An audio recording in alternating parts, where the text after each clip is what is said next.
I just wanted to have hope. I wanted to have hope that at the very least, for all the negative energy that the trailers and show descriptions gave, I wanted to come out of episodes 1 and 2 of Velma that this was going to be just another mediocre show. Hell, I can take mediocrity over sheer terrible any day for any movie and show. Which is why it astounds me that both episodes 1 and 2 were able to set my expectations lower from where it already was. Yeah, these episodes are bad. Like, not only bad, but it also feels like an insult to the goodwill of Scooby Doo, its fans, and also the goodwill of adult animation outright. This show, in the first 2 episodes, does everything wrong with what you can do with the idea of an adult version of Scooby Doo, which is something that is honestly an untapped market that has potential to be good. The live action films have some humor that can push the boundaries we can get away with in Scooby Doo, and there are some animated incarnations that push the boundaries and we can get away with tone-wise and story-wise, and get praise as a result. So it shouldn't be too hard to make something that takes all these elements and makes something that works. But it just feels like this show is trying too hard to be adult, even though there's versions of Scooby Doo aimed at kids that do a much better job at being mature.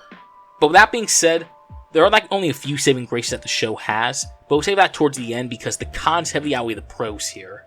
So, what did the show do wrong? Well, like I said before, this show does everything it can to be an adult show, which includes having sexual situations, drug references, language, and a lot of other things that seem to be on a checklist to make a show more adult. For a show to tackle mature themes, they need to go with the right balance to not go overboard. But with Velma, it goes overboard in the beginning of episode 1, and overdoses by the end of episode 1, to the point where episode 2 is nothing but a rotting corpse found in a drug house. And like I said before, just because your show aimed at adults doesn't mean you have to do everything to be adult. There is such a thing as subtlety, and this show does not believe in it. But when they're not being subtle with what they can get away with for a mature rating, don't worry, they make up for it for not being subtle with a meta commentary and humor they try to push in your face. This show does all it can not only poke fun at other YA mature shows, they also have to be upfront with what it does as well. Literally in the first scene, there's an uncomfortable group shower scene that literally explains the trope that they're doing. And they keep on explaining the different tropes and jokes that they're doing throughout both episodes. This level of spoon feeding is pretty insulting, and it tells me that the writers feel the audience will be too dumb to get the joke. And finally, the one thing I hate the most about these 2 episodes is the level of mean-spiritedness that it has for the characters and to the fans of Scooby Doo as a whole. Now, I'm not going to pretend I'm some super Scooby Doo fan or anything. I mean, I got into Scooby Doo because of the reruns on Boomerang of Scooby Doo Where Are You, Pup Named Scooby Doo, and What's New Scooby Doo. And the reason I like these shows is not only because of the mystery aspects that were in them, but because of the character chemistry that can be found in each incarnation. For over the 50 years of its existence, each new Scooby Doo incarnation pretty much kept their character relationships and dynamics the same. We can easily identify and relate to them, and we can also see them grow and become more fleshed out as a result, to the point where they practically feel like real people. Which is why it actually hurts to see these new takes of the characters in this show. Who thought it would be a good idea to make the gang have this much animosity and hate for each other? Why make Fred the rich asshole? Why make Daphne the popular asshole? Why make Velma the smug asshole? Why make most of the gang an asshole in some way? It doesn't make me want to be on their side at all. It makes me just want to stay far away from them. The only one who isn't much of an asshole is Shaggy, but they just make him a hopeless simple with a whack-ass haircut. So yeah.